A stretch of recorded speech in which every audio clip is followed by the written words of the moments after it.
It's Retro Dad, and I had this video planned since 2014, and I've been waiting for a certain day to release it. Every year I keep missing it. Well, it's going to be released this year. What is it? Well, you know the title by clicking on this video. We're going to talk about Freddy vs. Jason after this.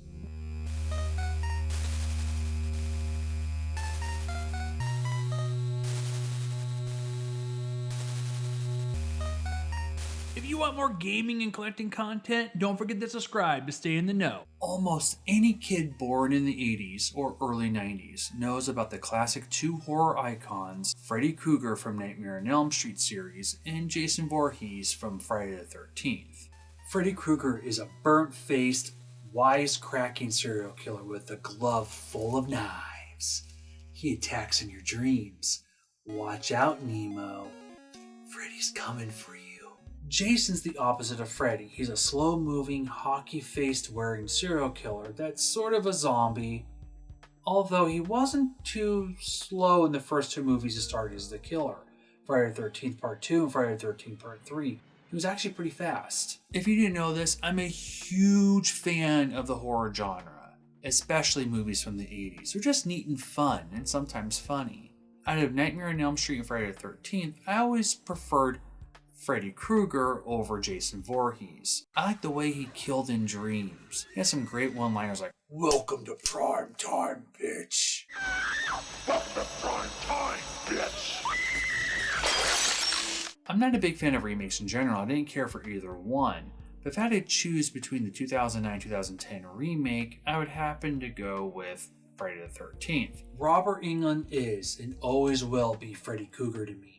I've been away from my children for far too long. Friday the 13th is coming upon us once again. A great day to watch Jason murder teenagers at Camp Blood.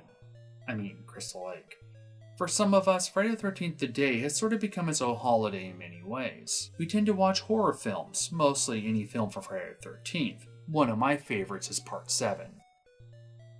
If it wasn't for Jason's revenge-driven ma, the 13th day that happens to land on a Friday on any given month would happen just to be an unlucky day due to the unlucky number 13. But now is the day to celebrate loose morals and to be witness to what happens to teenagers that break the old rules of horror. These two slasher villains were infamous back in the day. They still are. They went from murdering fiends to merchandising fiends. Freddy and Jason sold out, man. They had video games about them. Before the horrible remakes rose from the gates of hell, like Freddy's glove grabbed Jason at the end of Jason Goes to Hell, where Freddy literally grabs Jason and takes him to the gates of Tartarus, Jason and Freddy squared off. Horror fans rejoiced. It was time for a good monster fight. In the end, it was up to the viewer who won the fight. Several scenes acted as bouts in a boxing match. Freddy would win a round, and Jason would win one. There was talks of a sequel, even with one with Ash from the Evil Dead series. It never materialized, but there was a comic series.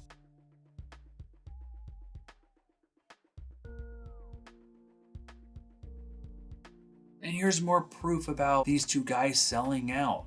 Here's some playing cards from Jason Goes to Hell. Collect the whole set. I feel today would be the perfect time to see which horror icon is better.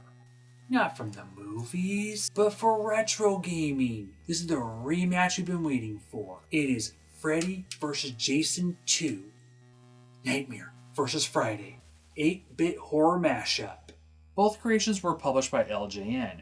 Many reviewers, most famously AVGN, has bashed LJN as a shitty game publishing making machine. True, LJN has pushed some seriously bad games on us, like Beetlejuice. But are these two games really that terrible? Friday the 13th came out in 1989, and Freddy appeared a year later in Nightmare on Elm Street. The overall game's premise is similar to both games. In Friday, you have to defeat Jason by fighting him and killing him 3 times. It breaks down to surviving 3 days at Camp Blood. Crystal Lake. Plus, you have to save children, in which Jason's trying to kill. The interesting fact is, Jason never kills anyone that's not an older teenager or an adult in the films. He never kills anyone this young. But in this game, it's an all-you-kill buffet, and Jason's going to get all you can kill. In Nightmare on Elm Street, you must find the scattered bones of Freddy Krueger. It's similar to Simon's Quest when you're searching for the body parts of Dracula. You find the bones and you throw them in a furnace and burn them, thus ending Freddy. One thing you'll notice that Nightmare on Elm Street borrows a lot from Nightmare on Elm Street 3, the Dream Warriors. You can get power-ups and take on Dream Warrior personas like the Wizard, a ninja, an athlete that throws javelins, or a normal guy that loves to punch stuff. Even finding Freddy's bones as the main mission of the game is loosely taken straight from Dream Warriors. In the third film, Dr. Gordon is searching for the bones of Freddy to consecrate them in order to finally put Freddy in the grave permanently. Obviously that doesn't work since there were several sequels later, but that's a conversation for another time. In Friday the 13th, some camp counselors' names are borrowed from different Friday the 13th films. There was a Mark in Friday the 13th Part 2, there was also a Paul. In Friday the 13th Part 3 there was a Debbie. In the final chapter there was a Paul, so maybe there's two Pauls. In the New Beginning Friday the 13th Part 5 there was a character named George, but not the same as the NES. Well, maybe they sort of look alike. If you turn around and take your glasses off, they look the same. You can't tell. An exact match. In order to find out which game is better, we're going to have 7 different rounds, each with its unique category. So, good luck, Jason. Good luck, Freddy. Let the fighting begin. Round 1. Levels. Friday the 13th has about 5 basic stages. 1. The path. 2. The cave. 3. Cabins. 4. Forest. And 5. The lake. Nightmare on Elm Street has Main Street. I guess that'd be Elm Street. 2. Houses.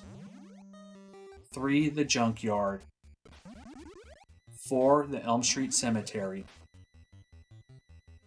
5. Elm Street High School. It's only slightly changed from the other houses, but technically it's a different stage. If you stay in the Nightmare world too long, Freddy's 1-2 theme begins to play.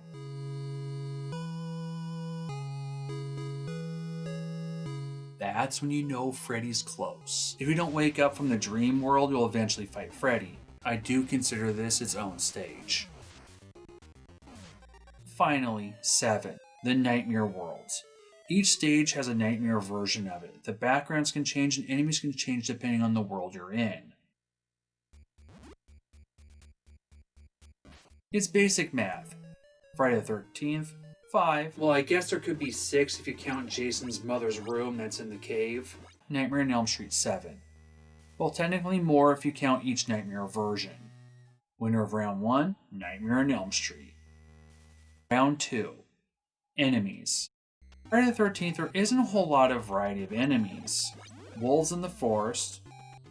Zombies are the most common enemy throughout the game. Hitchcock birds. Jason in 3 forms. There's Punch-Out type Jason, the one in the cabin where it sort of feels like you're playing Punch-Out. Then there's Jason outside the cabin, just a button masher to the finish. Then there's the waterbound Jason. Haven't found a way to fight him here. In fact, I don't think you can.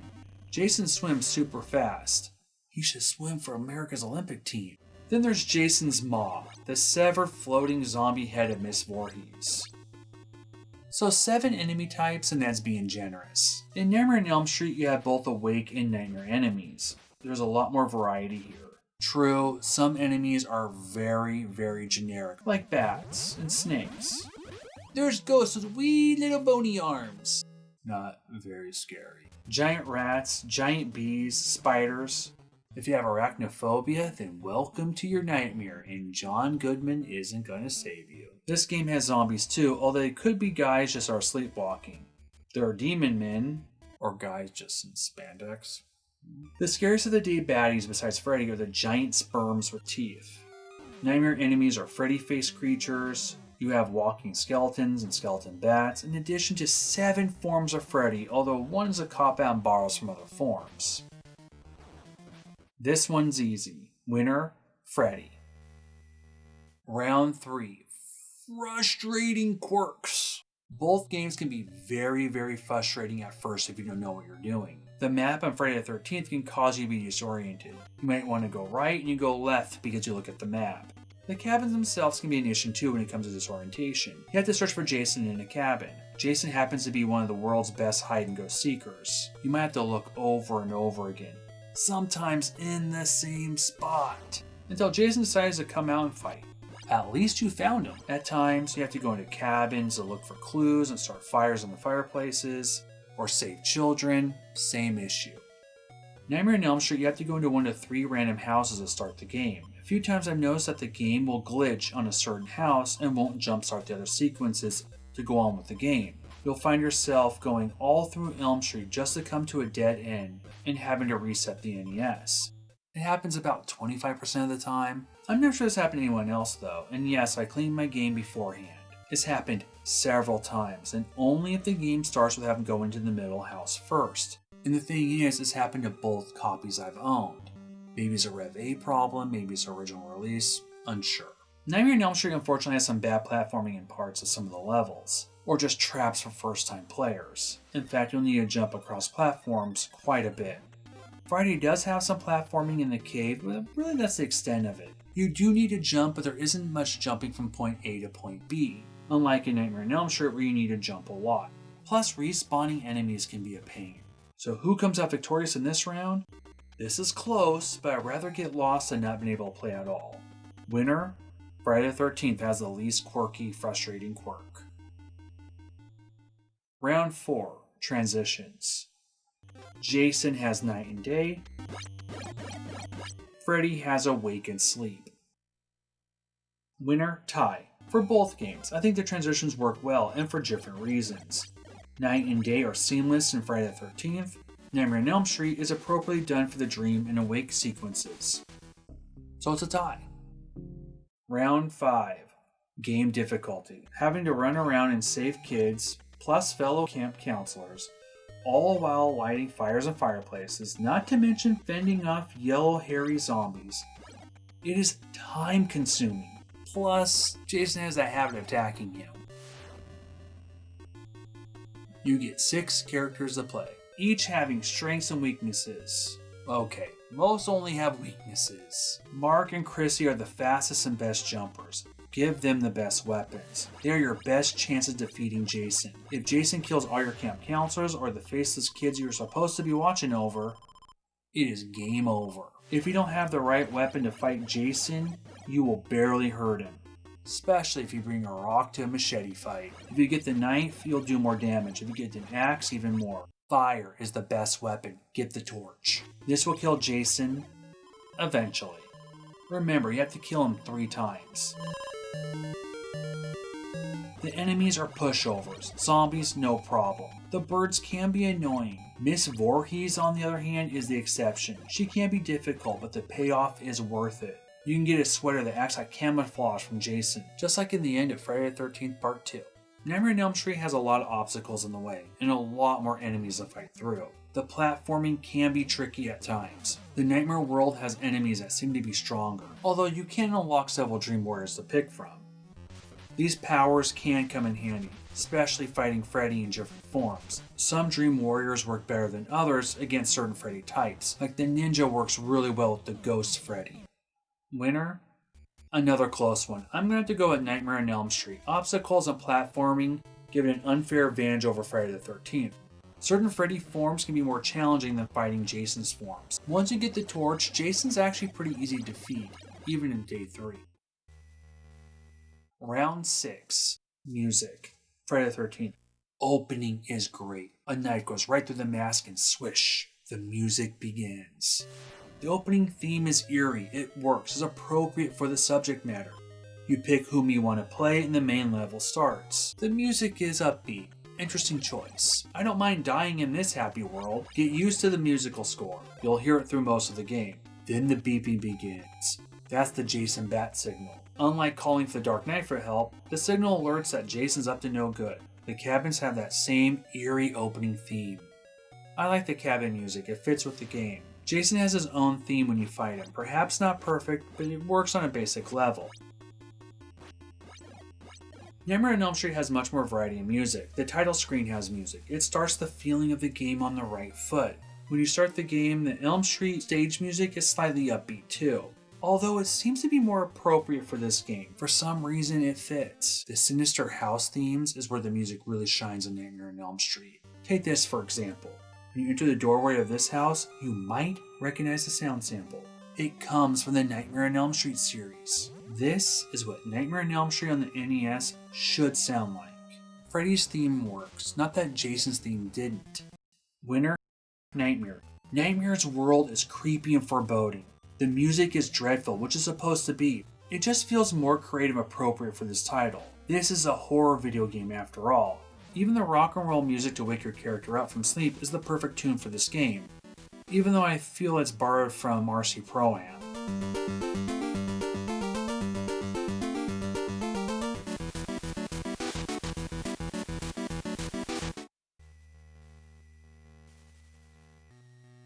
Final round. Round 7, Scare Factor. For these NES games, they both have their moments. Freddy's creepy theme of 1, 2, Freddy's coming for you. In the words, Freddy's coming, is nerve-wracking the first time you see it. Nothing beats Jason's random surprises. I know it's not random, he goes in a pattern, but still it's frightening. At least Freddy warns you. Winner, Jason, Friday the 13th.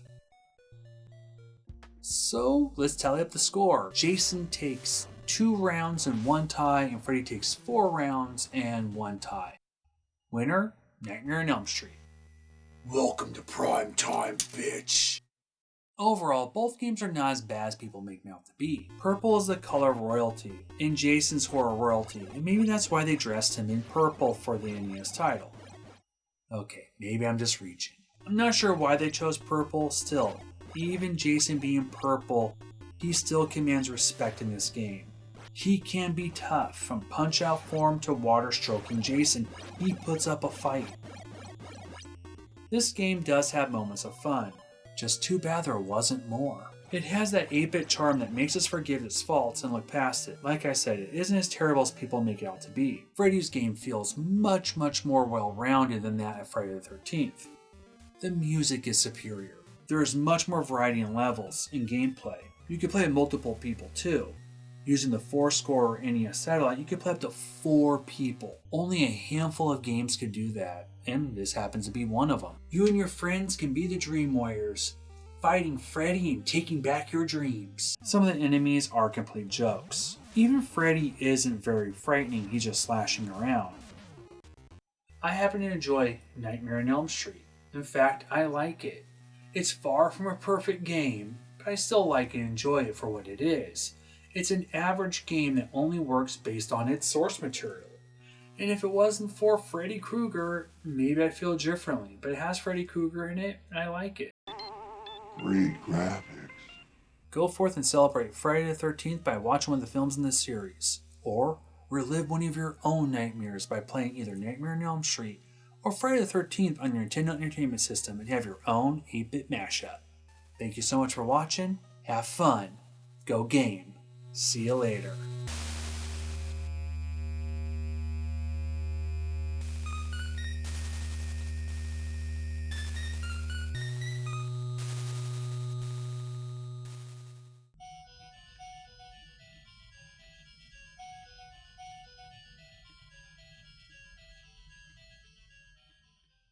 Forgot where you came from, kid.